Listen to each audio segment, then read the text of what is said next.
नमस्कार, मी पंजाब डक. आज महाराष्ट्रातल्या शेतकऱ्याला अन्न देणार आहे. कारण की जात असताना बऱ्याच शेतकऱ्याचा हरभरा काढणी चालू आहे, गहू काढणी चालू आहे. मग राज्यात पावसाचं वातावरण येणार आहे का? तर मी मागे सांगितलं होतं ना, 20 तारखेपर्यंत शेतकऱ्यांनी तुम्ही तुमचं पिकं काढून घ्या, कारण की शेवटच्या आठवड्यात वातावरण खराब होणारच आहे.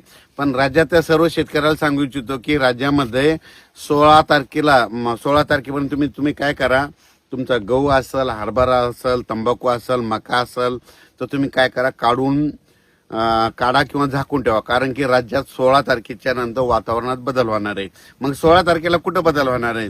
तर राज्यात 16 तारखेला मात्र पूर्व विदर्भामध्ये वर्धा जिल्हा, नागपूर जिल्हा, भंडारा जिल्हा, यवतमाळ, वाशिम, हिंगोली, त्याच्यानंतर गडचिरोली, चंद्रपूर, नागपूर, अमरावती, अकोला, बुलढाणा या जिल्ह्यामध्ये काय होणार आहे, 16 तारखेपासून वातावरणात बदल होणार आहे. म्हणून त्या विदर्भातल्या सर्व शेतकऱ्यांनी तुम्ही काय करायचं, 16 तारखेपर्यंत तुम्ही तुमचा हरभरा असेल, गहू असेल काढून घ्या. त्याच्यानंतर 17 तारखेला परत विदर्भ, पश्चिम विदर्भाकडं ते वातावरण येणार आहे.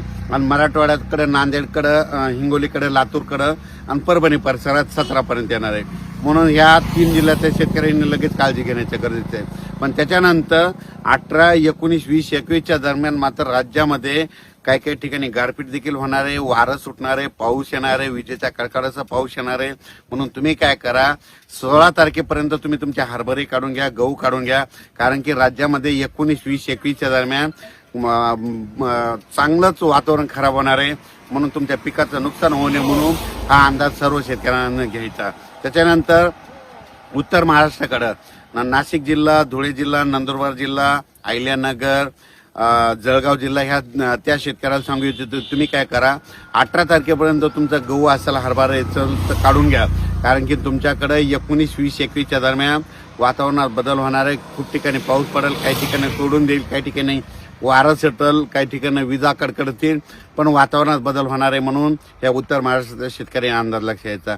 पश्चिम महाराष्ट्रातल्या शेतकऱ्यांनी देखील काय करायचं, 18, 19, 20, 21च्या दरम्यान तुमच्याकडे देखील म्हणजे सातारा, सांगली, सोलापूर, कोल्हापूर, पुणे, अहिल्यानगर, धाराशिव जिल्हा, बीड जिल्हा ह्या पट्ट्यात देखील चांगलं वातावरण खराब होणार आहे.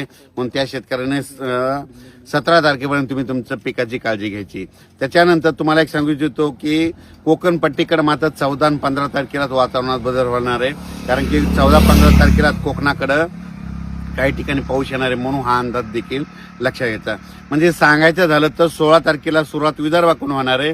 16, 17, 18 दररोज काय होणार आहे, वेगवेगळ्या भागात, वेगवेगळ्या जिल्ह्यात पाऊस पडणार आहे. सर्व दूर एका ठिकाणी पडणार नाही. म्हणजे 16 तारखेपासून ते 22 तारखेच्या दरम्यान दररोज वेगवेगळा भाग धरत अवकाळी पाऊस पडत जाणार आहे. म्हणून तुम्ही तुमच्या पिकाची काळजी घेणं खूप गरजेचं आहे. म्हणजे सांगायचं झालं तर 16 तारखेपर्यंत तुम्ही तुमची पिकं काढून घरी आणू शकता. हा पाऊस काय होणार आहे, सगळीकडे जोरात नाही पडणार, पण काही काही भागात पडेल, कुठं वारं सुटल, कुठं सोडून देईल, कोणता निरंक राहील.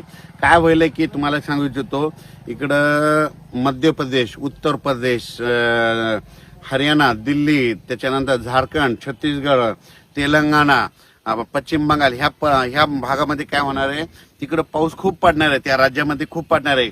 म्हणून त्याचा असर काय होणार आहे, आपल्या महाराष्ट्राला होणार आहे. म्हणून हा अंदाज सर्व शेतकऱ्यांना लक्षात घ्यायचा.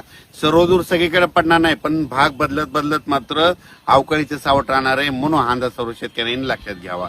धन्यवाद.